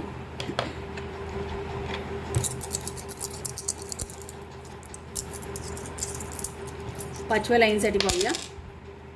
हेड, हेड आणि इथे टेल आहे, sorry. So line as it is राहील, मिसमॅच आहे त्यामुळे. आता एंड लाईनसाठी, सहाव्या लाईनसाठी आपण पाहूया.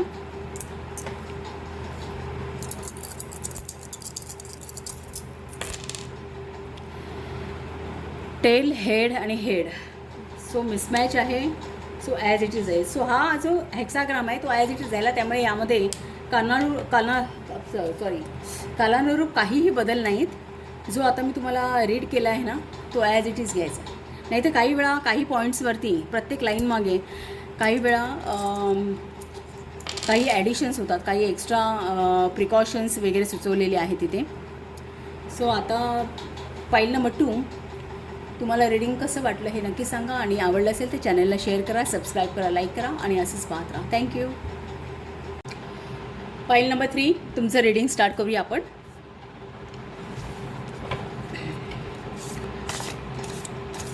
सो ओरॅकल कार्ड ड्रॉ करते मी. तुम्हाला काय गायडन्स आहे सध्याच्या सिच्युएशनवरती तो आपण पाहूया.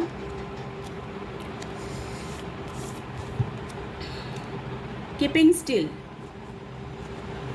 कीपिंग स्टील हा हेक्साग्राम नंबर 52 हा तुम्हाला आलेला आहे. आणि त्याचे कीवर्ड्स आहेत meditation, self renewal, composer, detachment, self acceptance, equanimity, serenity. हे त्याचे कीवर्ड्स आहेत, तुम्हाला इथे पाहता येतील कीवर्ड्स.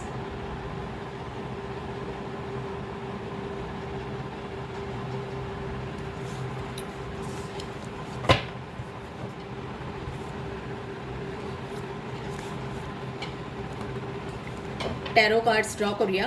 3 कार्ड्स मी ड्रॉ करणार आहे, एक सिच्युएशनसाठी, एक ऑब्स्टिकल्ससाठी आणि एक ॲडवाईससाठी. म्हणजे एक प्रकारे पास्ट, प्रेझेंट, फ्युचर, सध्याची काय सिच्युएशन आहे तुमच्या लाईफमध्ये त्याचं एक कार्ड आपण ड्रॉ करूया.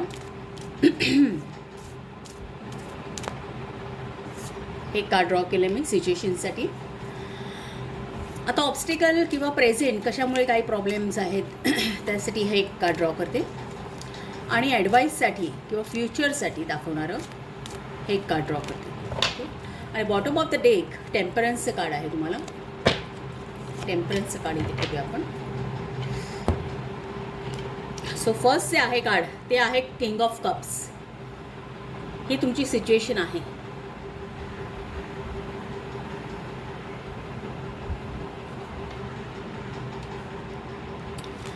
Secondly 4 of sword. हे ऑब्स्टॅकल म्हणा किंवा प्रेझेंट म्हणा. आणि 2 ऑफ पेंटॅकल्स हा ॲडवाईस आहे. आणि बॉटम ऑफ द डेक टेम्परन्सचं कार्ड. एक प्रकारे दोघांचा अर्थ थोडंफार एक आहे, बॅलन्सिंग करणं, दोन गोष्टीमध्ये रिसोर्सेसमध्ये बॅलन्सिंग करणं. टेम्परन्सचं कार्ड हे सुद्धा सेल्फ कंट्रोल सांगतं.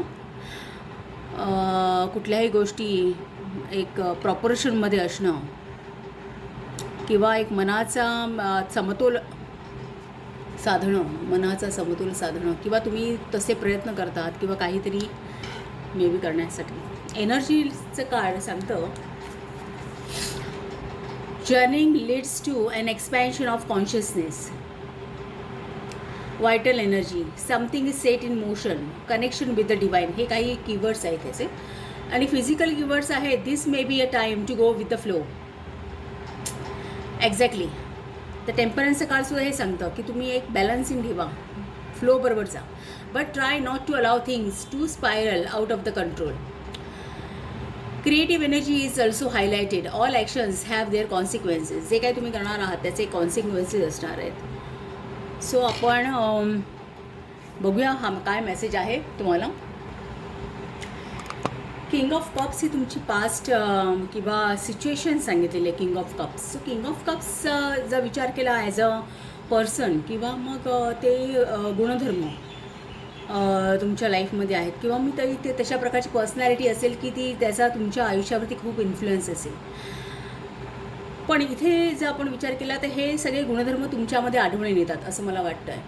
कारण किंग ऑफ कप्स ही एक प्रकारे नाही खूप केअरिंग पर्सनॅलिटी आहे, खूप काळजी घेणारे, एक आईच्या एक मातृत्व गुण जे असतात आईचे तसे असलेले, की तो हा राजा असा आहे ना की तो आपल्याला स्वतःसाठी खूप प्रोटेक्टिव्ह आहेच, पण त्याच्यावरती जे डिपेंडंट आहे त्याच्यावर त्यांच्यासाठी सुद्धा खूप प्रोटेक्टिव्ह आहे.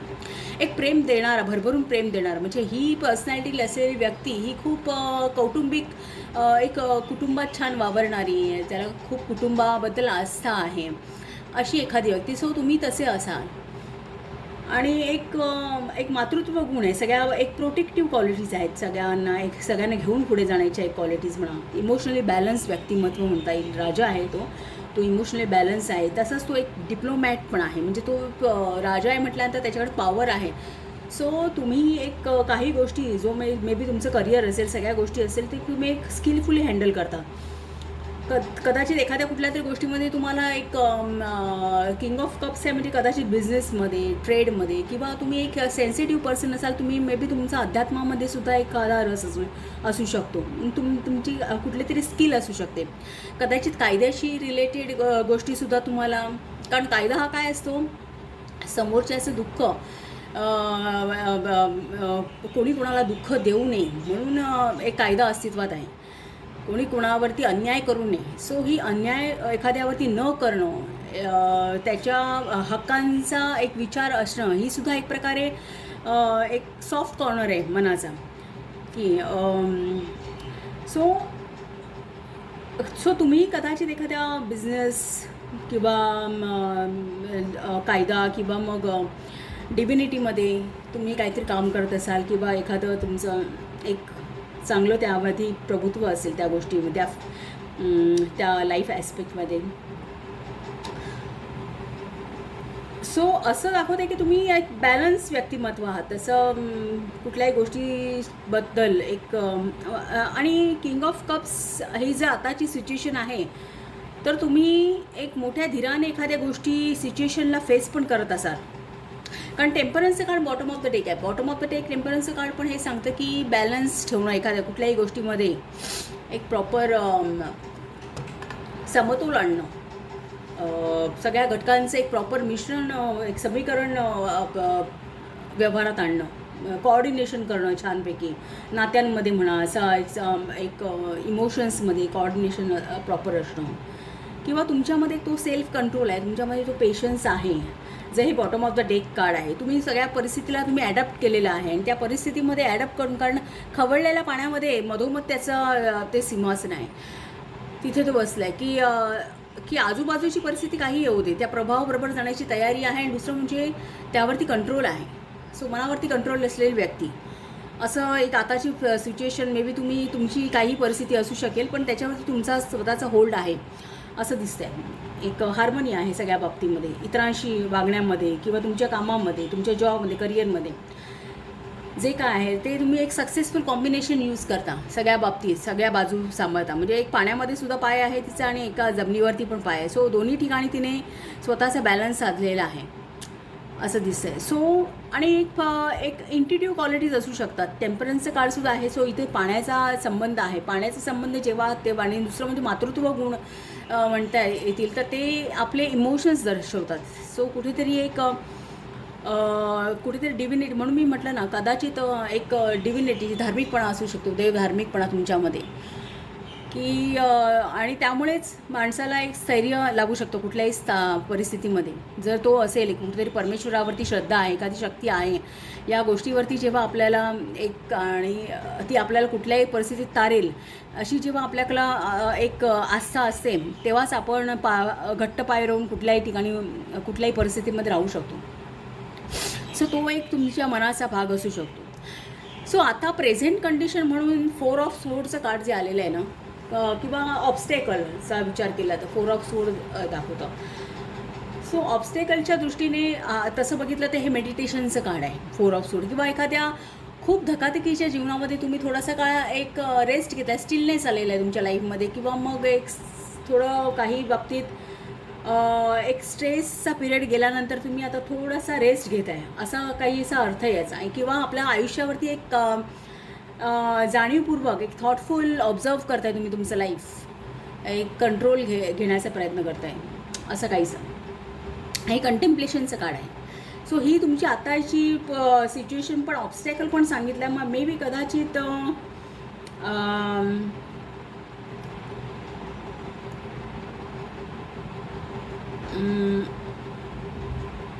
एक्झॉशन असू शकतं, की तुम्हाला काही कारणाने, मी म्हटलं ना की इथे परिस्थिती किती डिस्टर्ब असली तरी तुमचा एक भूमिका आहे तटस्थ राहण्याची त्या परिस्थितीमध्ये.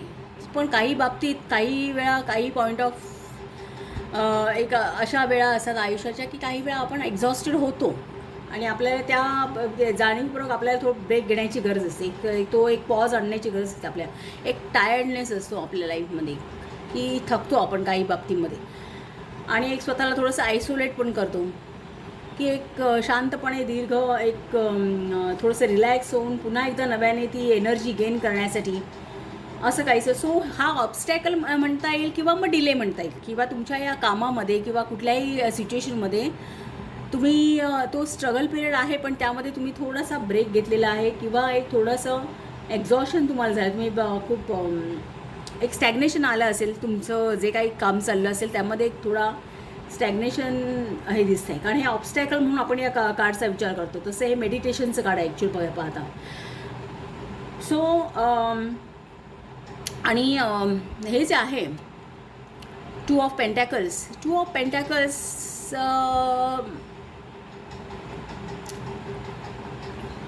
हे तुमचं फ्युचर किंवा ॲडवाईस आहे. ॲडवाईस म्हणून जर या कार्डचा विचार केला तर 2 गोष्टी एका वेळी बॅलन्सिंग करणं किंवा तुमचे रिसोर्सेस प्रॉपर मॅनेज करणं तुम्हाला गरजेचं आहे. किंवा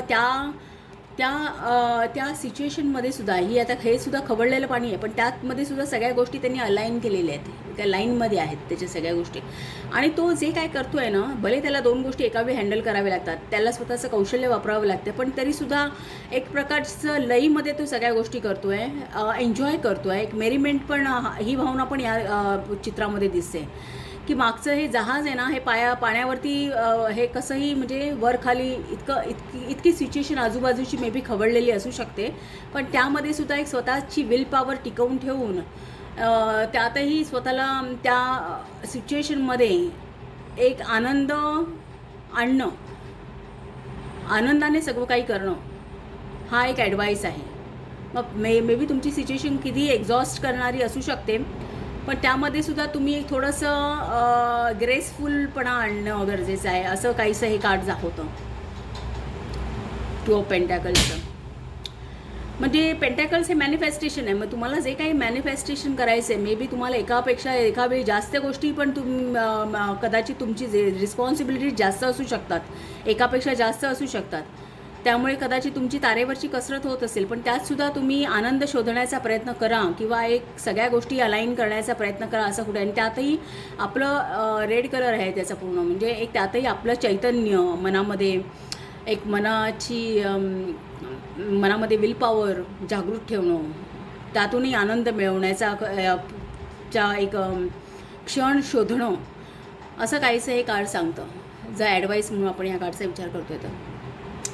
सो तुम्हाला आता हे 52 नंबरचं जे कीपिंग स्टील हे जे आलेलं ना, हे बुद्धाची आकृती आहे इथे. आणि हा हेक्साग्राम नंबर 52 आहे. आणि याचा मेसेज आपण बघूया. ह्याचा मेसेज पहिलाच मेडिटेशन आहे आणि तो एकदम सिंक्रोनिसिटी जुळते की इथे तुम्हाला थोडंसं मेडिटेटिव्ह, मे बी तुम्ही जर एक्झॉस्टेड झाला असाल तर तुम्हाला थोडंसं मेडिटेटिव्ह होण्याची गरज आहे. म्हणजे सेल्फ रिन्युअल, स्वतःला रिन्यू करणं, एनर्जी गेन करणं. त्याचे जर आपण हे कीवर्ड जर बघितले ना, सेल्फ ॲक्सेप्टन्स, की मे बी काही वेळा आपल्याला आपल्या लिमिटेशनसुद्धा ॲक्सेप्ट करावं लागतात. एखादी गोष्ट जबाबदारी आपण मोठ्या हिरिरीने घेतो, पण काही वेळा आपल्याला वाटतं की सगळं आपल्याला सहज शक्य आहे, किंवा एखाद्या वेळी एखाद्या पॉईंट ऑफ टाईमला आपल्याला सगळं अचीव करायचं असतं फार कमी वेळामध्ये.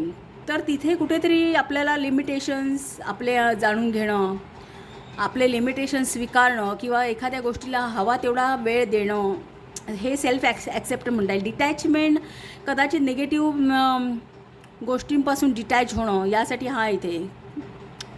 सो आपण हा डिटेलमध्ये हा मेसेज आपण ओरॅकलचा पाहणार आहोत. आपल्याला कळेल की हा तुम्हाला गायडन्स आता या सिच्युएशनवरती जी काय आहे त्यामध्ये तुम्हाला काय आहे. तर इथे ओरॅकल काय सांगतं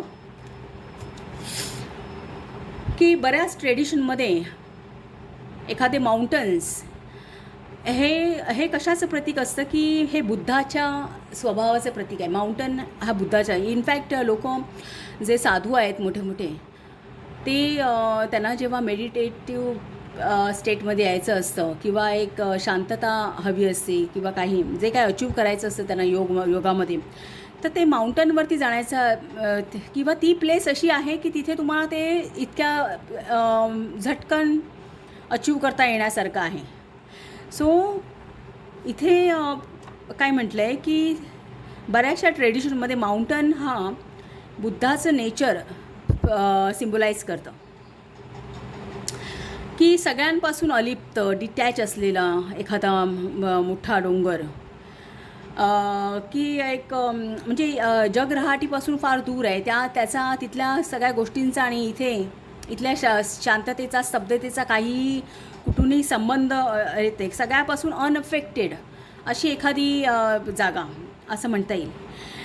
की तिकडे एक प्रकारच्या सगळ्या गोष्टी ह्या स्थिर होऊन जातात. म्हणजे आपण आपलं आयुष्य जे फास्ट जगत असतो लाईफ, पण तिथून जेव्हा आपण माउंटन एरियामध्ये येऊ तेव्हा त्या सगळ्या गोष्टी एक शिथिल झालेल्या दिसतात आपल्याला. ते सगळे आवाज हे कुठेतरी गडप झालेले दिसतात. सो माउंटन जे असतात ते एक परफेक्ट इन्व्हायरमेंट प्रोव्हाइड करतात मेडिटेशनसाठी किंवा या योगसाठी, असं इथे म्हटलं आहे.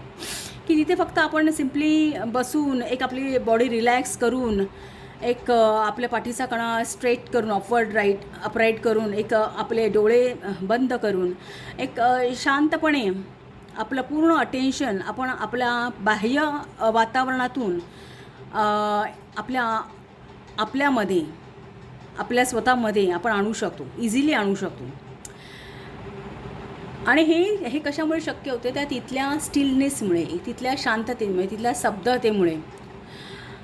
सो इथे मेडिटेशनचं महत्त्व जास्त करून ह्या हेक्साग्राममध्ये अधोरेखित केलेलं आहे की तुम्ही मेडिटेटिव्ह व्हा. जर तुम्हाला ह्या सिच्युएशनमधून बाहेर यायचं असेल तर या आउटवर्ड लाईफमधून थोडंसं इंट्रोवर्ट व्हा, असं कुठेतरी इथे मेसेज आहे.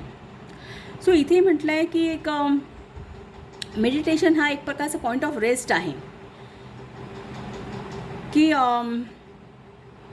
इनसाइड आउट तुम्हाला स्वतःला रिन्यू करायचे. त्यामध्ये कंपल्सरी तुम्हाला बाहेरच्या सगळ्या वातावरणातून स्वतःला आतमध्ये खेचून आणायचे. एक ऑल ओव्हर द वर्ल्ड एक जवळजवळ 1000 वर्षापासून एक लोक एक मेडिटेशनची प्रॅक्टिस करतात का, तर त्याचे हे रिन्युएबलचे बेनिफिट आहेत ते मिळवण्यासाठी. सो जेव्हा आपण एक इथे म्हटलं आहे, जेव्हा आपल्याला असं वाटतं की लाईफ जे आपलं चाललेलं आहे, हे धकाधकीचं जीवन, हे हे सगळं आपण आपल्या गरजा, आपल्या मी भोवती फिरत असतं. आपल्याला काय हवं आहे लाईफकडून, आपल्याला हे हवं आहे, आपल्याला प्रमोशन हवं आहे, आपल्याला आणखीन काय हवं आहे, आपल्याला कुटुंब हवं आहे, कुटुंबाच्या गरजा पूर्ण करायच्या, या सगळ्या मी भोवती सगळ्या या गोष्टी फिरत असतात लाईफ सायकलमध्ये. आणि आणि आपल्याला असं वाटतं की या सगळ्या गोष्टी अचीव करणं म्हणजे हे मीन्स आपल्यासाठी आपण ज्या ठरवून दिलेले जे आपले ध्येय आहेत ती सगळी अचीव केली म्हणजे आपल्याला सगळं काही मिळालं, असं एक प्रकारचं गणितच आपण मांडलेलं आहे की सगळी भौतिक गोष्टी आपण मिळवल्या आयुष्यामध्ये की आपण सगळ्या बाबतीत संतुष्ट होणार, सगळ्या बाबतीत परिपूर्ण होणार, असं आपण आपल्या आयुष्याचं समीकरण काहीसं मांडलेलं आहे, या मी भोवती मांडलेलं आहे. पण ओरॅकल म्हणतं ॲक्च्युली हे सगळं करण्यामध्ये, आपण या मीच्या गरजा पुरवण्यामध्ये आपण आपल्या खरी जी संपत्ती आहे, साधन संपत्ती आहे, ती कुठेतरी आपण विसरून जातो किंवा ती आपण हरवून जातो, असं ओरॅकल सांगतं. हे सगळं मिळवण्याच्या प्रवासामध्ये, जीवन प्रवासामध्ये आपण आपल्या खऱ्या सत्याभोवती, आपण आपलं सेल्फ रिअलायझेशनपासून परावृत्त होतो किंवा लांब निघून जातो. आणि मेडिटेशनचा सेंट्रल पॉईंट काय आहे की आपण आपल्या मनामध्ये जे काही चाललं आहे ते शांतपणे, निमूटपणे, त्रयस्थपणे ऑब्झर्व करणं आणि जे नको आहे ना त्यांना लेट गो करणं, हा एवढाच एक सेंट्रल पॉईंट आहे. आणि आपल्या मनाची भूमिका कशी असते की एखादी गोष्ट आपल्याला खूप आनंद करत असेल, एक फॅसिनेट करत असेल, तर आपलं मन त्याच्याभोवतीच एक म्हणतं ना फिरत राहतं, त्या रिंगा घालत राहतं आणि त्याच्याशी रिलेटेड सगळे विजन्स हे आपल्या लाईफमध्ये क्रिएट करतं. आपण स्वप्न पाहायला लागतो. एखादी गोष्ट आपल्याला आवडते तर त्या दृष्टीने आपण स्वप्न पाहायला लागतो. पण एखादी गोष्ट आपल्याला आवडत नाही समजा, तर आपण त्या गोष्टीसाठी आपण एकतर फोर्सफुली आपण त्या गोष्टी अवॉइड करण्याचा प्रयत्न करू. आपलं मन त्या गोष्टी अवॉइड करतं, त्याच्यावरती फारसा विचार करत नाही, कारण आपण ती गोष्ट आवडत नसते. आणि आपण एक्सटर्नल फोर्सेस आहेत, आपल्या आजूबाजूची परिस्थिती, त्यांना ब्लेम करतो त्या एका पर्टिक्युलर गोष्टी जी आपल्याला आवडत नाही त्यासाठी. त्यामुळे हा एक प्रकारचा मनाचा खेळ असतो. सो जेव्हा आपले मन, आपले विचार हे आनंदी असो किंवा दुःखी असो, मनाला त्याच गोष्टीमध्ये एंगेज व्हायचं असतं की ज्यामध्ये त्यांना एक प्रकारे एक प्रिफरेन्शियल असते एक मनाची भूमिका. जे आवडतं तेवढंच घ्यायचं, जे नाही ते सोडून द्यायचं, अशा प्रकारची भूमिका असते. सो मेडिटेशनचा इथे ओरॅकलमध्ये महत्त्व सांगितलं आहे की मेडिटेशन म्हणजे एक प्रकारे तुम्ही या मनातूनच बाहेर व्हायचं आहे. ह्या मनाचा जो खेळ आहे, हे जे चक्रव्यूह आहे, त्या एनर्जीमध्ये आपण अडकायचं नाही आहे, त्यातून बाहेर व्हायचं आहे. या प्रिफरेन्शियल थिंकिंग जे आपलं मन करतं ना, एखाद्या गोष्टीला प्रिफरन्स देणं, एखाद्या गोष्टीला जास्तीचा प्रिफरन्स देणं, एखाद्याला कमीचा देणं, हे जे आपण आपलं मन जे वागतं आहे त्यातून आपण बाहेर पडणं गरजेचं आहे. आणि ते अचीव करण्याचं एक मेडिटेशन हे उत्तम साधन आहे. आणि ताओ ओरॅकल सांगतं की जेव्हा हे आपलं मन हे जेव्हा हे वागतं तेव्हा ॲक्च्युअल जे आपण जगलं पाहिजे, ज्या पद्धतीने आपण जगलं पाहिजे एक ताओच्या दृष्टिक्षेपातून, तसं आपण जगत नाही. सो इथे लास्ट लाईन त्यांनी काय म्हटलं आहे की meditation should not be a serious or hard to manage affair. असं सिरियस असता कामा नाही की आपण दाबून दोपटून आपल्या मनाला आपण मेडिटेटिव्ह करतो आहे, नाही. तर ते एक प्रकारे एक नॅचरल असायला पाहिजे, ॲज अ ब्रिदिंग. जसं आपण श्वास घेतो आहे, श्वास घेताना आपल्याला काही वेळा आपण किती श्वास घेतले सोडले हे कळतही नाही. मेडिटेशन हे तशा प्रकारचं इतकं इझी गोईंग असायला हवं. हा असा एक मेसेज आहे. सो मेडिटेटिव्ह व्हा, जेणेकरून तुम्ही आताच्या सिच्युएशनमध्ये कंट्रोल घ्याल, असं ताओ ओरॅकलचं म्हणणं आहे.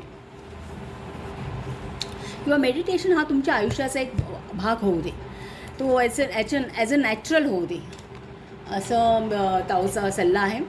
सो पाईल नंबर 3, आपण आता काय करायचं आहे, हा जो आपण हेक्साग्राम चेक केला, हेक्साग्राम नंबर 52, हा गायडन्स ऑलरेडी आहे इथे पहिल्यापासून. तर आताच्या काळानुरूप, आताच्या पोझिशनप्रमाणे त्यामध्ये अजून काही ॲडिशन, काही सबस्ट्रॅक्शन, काही ॲडिशनल गायडन्स काय आहे का, त्याच्यात चेंजेस आहेत का, ते आपण बघणार आहोत. पण त्याच्यासाठी एक वेगळी पद्धत आहे पारंपरिक, ती आपण फॉलो करणार आहोत. त्यासाठी आपण या कॉईन्सचा वापर करणार आहोत. हे तिन्ही सेम डिनॉमिनेशनचे कॉईन आहेत. तर त्यावरती जिथे हे नंबर्स आहेत ती यिन एनर्जी आहे, त्याला आपण यिन किंवा फेमिनाईन एनर्जी, जे टेल म्हणू आपण त्यांना. आणि जिथे हे अशोका चक्र आहे त्याला आपण हेड म्हणू, आणि ती यंग एनर्जी आहे. ओके, आधी आपण हा हेक्साग्राम एका पेपरवरती ड्रॉ करून घ्यायचा आहे.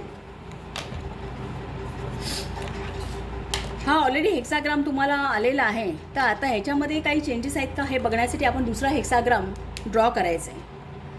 तर त्याची पद्धत आधी मी तुम्हाला हा सांगते. आता ही पहिली जी लाईन आहे ती यंग लाईन आहे, मॅस्क्युलिन लाईन. नंतरची ही तुटक जी आहे ती यिन लाईन आहे.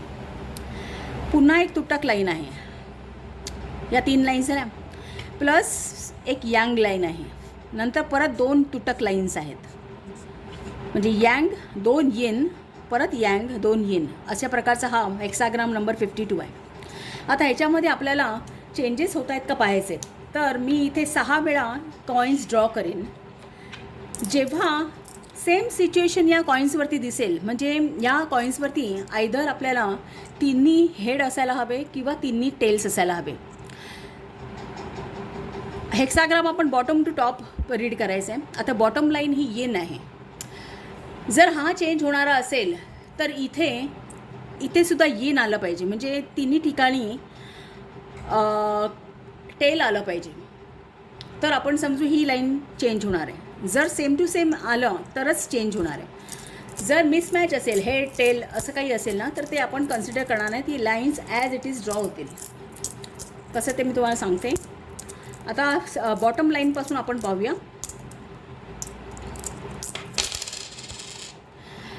इथे टेल आहे, टेल आहे, टेल आहे.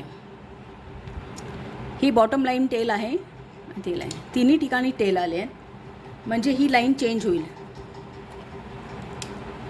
म्हणजे बॉटम लाईन आता यंग होईल. आता सेकंड लाईनसाठी आपण प्रयत्न करूया.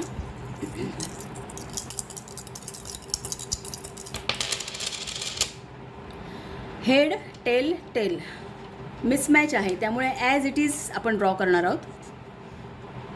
आता तिसऱ्या लाईनसाठी आपण ड्रॉ करूया.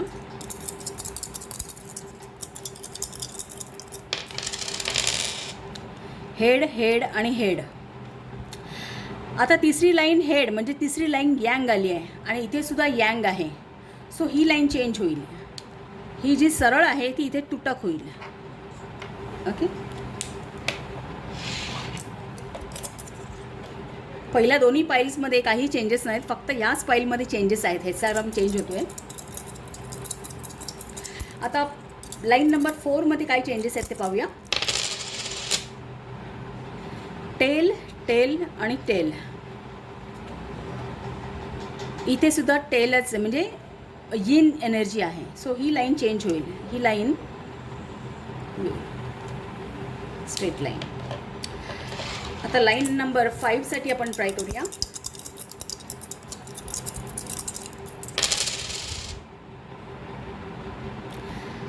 टेल टेल आणि हेड मिसमॅच आहे. सो ॲज इट इज राहणार आहे. ही लाईन आहे ती ॲज इट इज राहणार आहे. आता सगळ्यात टॉपची लाईन, सगळ्यात शेवटची, ती आपण त्यासाठी आपण ड्रॉ करूया कॉईन्स. टेल हेड आणि टेल. सो ही लाईन ॲज इट इज राहणार, कारण मिसमॅच आहे. सो आता हा नवीन हेक्साग्राम तयार झाला. या हेक्साग्रामचा नंबर आपण शोधायचा आहे.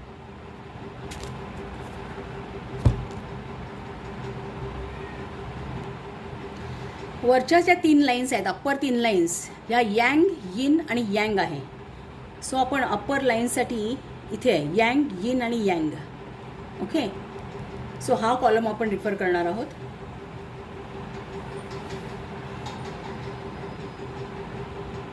आणि बॉटम 3 लाईनसाठी येन येन आणि यँग,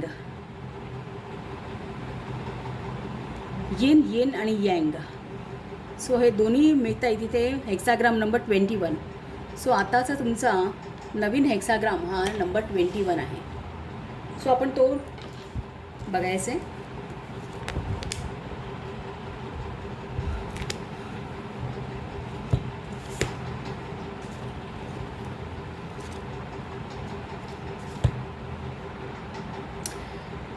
आता हा अर्लियर हेक्साग्राम आहे त्याच्या बॉटम लाईनमध्ये चेंजेस झालेत. म्हणजे या लाईनमध्ये चेंज झाले बॉटम लाईनमध्ये, लाईन नंबर 1मध्ये. दुसरं लाईन नंबर 3मध्ये चेंजेस झालेत आणि लाईन नंबर 4मध्ये चेंजेस झालेत. हे चेंजेस आपण वाचूया. हेक्साग्राम 52चे चेंजेस वाचायचे. बॉटम लाईनमध्ये चेंज आहे ती सांगतं काय तुम्हाला.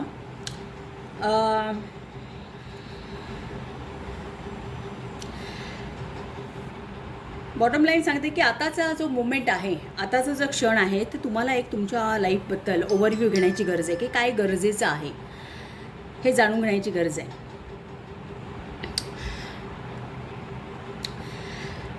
आणि तुमचं जे एक सिरीन नेचर आहे, म्हणजे प्रसन्न नेचर आहे तुमचं, एक शांत प्रसन्न नेचर, त्याचा आता तुमच्या सराउंडिंग्सवरती छान इफेक्ट व्हायला लागला. आणि हे हा चेंजेस काय आहेत, जेव्हा तुम्हाला तुम्ही जेव्हा हा 52 नंबरचा हेक्साग्रामचा मी तुम्हाला आता जो सांगितलं त्यांनी ताऊंनी जे मेडिटेशनचं महत्त्व त्याच्यामध्ये डिस्क्राईब केलेलं आहे. तुम्ही जेव्हा या गोष्टी फॉलो कराल तुमच्या लाईफमध्ये, त्यानंतर तुम्हाला काय चेंजेस दिसायला लागतील. का तुम्हाला असं दिसेल की तुमच्या आजूबाजूचं, तुमच्या व्यक्तिमत्वाचं, तुमच्या मनाच्या शांततेचं, प्रसन्नतेचं, तुमच्या आजूबाजूच्या एन्व्हायरमेंटवरती एक फरक पडायला लागेल.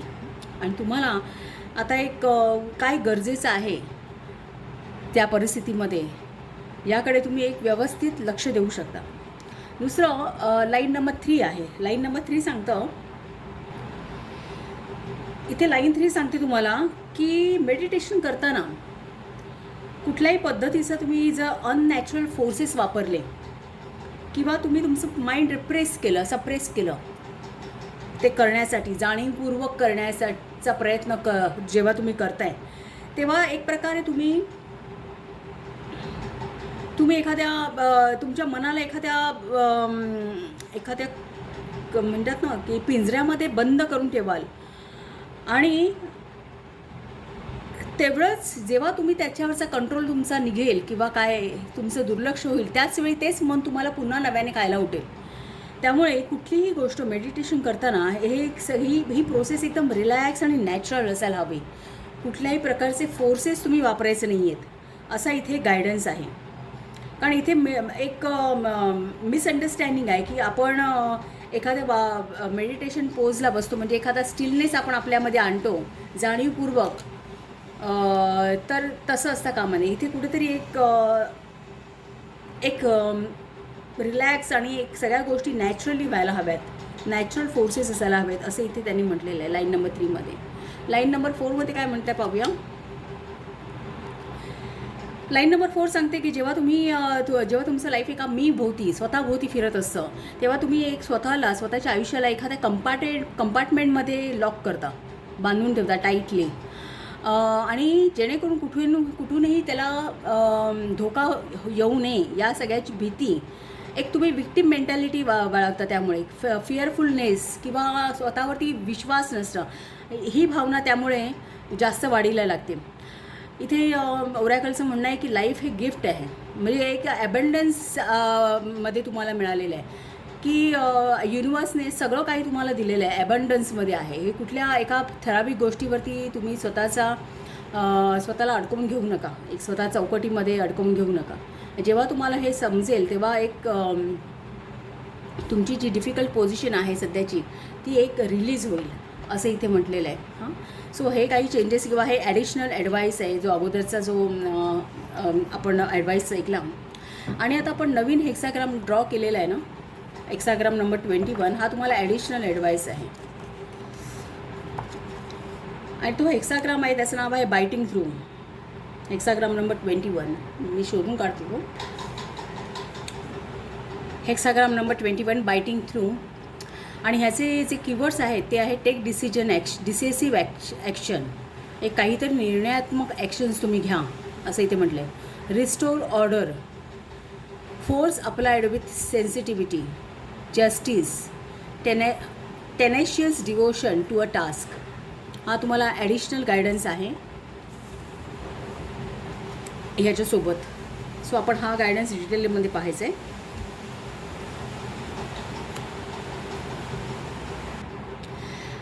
हा एक्साग्राम आहे ना, अर्लियर एक्साग्राम तुम्हाला मेडिटेशनचं महत्त्व तुम्हाला सांगितलं की तुम्हाला स्वतःमध्ये एक तुमच्या आयुष्याकडे एक व्यवस्थितपणे तुम्ही बघण्याची गरज आहे. एक सगळ्या गोष्टीचा व्यवस्थित विचार करण्याची गरज आहे. हे तुम्हाला अगोदरच्या हेक्साग्राम सांगितलं आणि त्यासाठी तुम्ही स्वतः एक इंट्रोवर्ट होण्याची गरज आहे. हे हेक्साग्राम नंबर 52 सांगतो. आणि हेक्साग्राम नंबर 21 हे तुम्ही तुमच्या कामामध्ये जे काय तुम्हाला आता सिच्युएशन आहे ती फेस कसं करायची हे तुम्हाला सांगते. तर यामध्ये काय सांगितलं आहे, या हेक्साग्रामचं नाव आहे बायटिंग थ्रू. तर ते सांगतं की तुम्ही आताच्या पोझिशनला काहीतरी निर्णयात्मक किंवा काहीतरी चपळपणे एखादे निर्णय घेणं गरजेचं आहे. काहीतरी ॲक्शन घेणं गरजेचं आहे, निर्णायक ॲक्शन घेणं गरजेचं आहे. जर तुम्हाला तुमचा अप्रोच आहे तुमच्या कामाबद्दल असेल, कुठल्याही गोष्टीबद्दल जो तुमचा प्रॉब्लेम असेल त्याच्याबाबतचा जो अप्रोच जो आहे तो रिडिफाईन करायचा असेल, त्याच्यामध्ये सुधारणा करायची असेल, तर तुम्हाला आताच्या क्षणी चपळपणे काहीतरी ॲक्शन घेण्याची गरज आहे. जेव्हा आता तुम्हाला माहिती आहे की काहीतरी तुमच्या लाईफमध्ये कुठल्या तरी सिच्युएशनमध्ये प्रॉब्लेम आहे, सगळं काही बरोबर नाही आहे, तर त्या मुळाशी जाण्याची गरज आहे असं इथे म्हटलं आहे. तीच गोष्ट आहे तुम्हाला आता सध्या टॉप प्रायोरिटी असायला हवी असं इथे ओरॅकलमध्ये म्हटलं आहे. दुसरं ओरॅकल सांगतं की हे काही असेल, तुमचा इनर ॲटिट्यूड असेल की त्याच्यामुळे तुमचा हा प्रॉब्लेम असेल, किंवा मग आउटर सर्कमस्टॅन्सेस असेल की ज्यामुळे हा तुमचा प्रॉब्लेम तुम्हाला फेस करावा लागत असेल, तर त्यामध्ये सगळी एन्झायटी असेल, हेजिटेशन असेल ते बाजूला राहू दे, त्याकडे तुम्ही दुर्लक्ष करा आणि जे गरजेचं आहे ना ते करायला सुरुवात करा. पूर्ण तुमची क्लॅरिटी ऑफ विजन असू दे. एक सगळे तुमचे फोर्सेस आहेत ते एका ठिकाणी तुमच्या कामावरती, तुमचं जे काय आहे टास्क, जे काही तुमचा प्रॉब्लेम आहे त्याच्यावरती फोकस राहा असं इथे म्हटलेलं आहे. दुसरं म्हटलं आहे की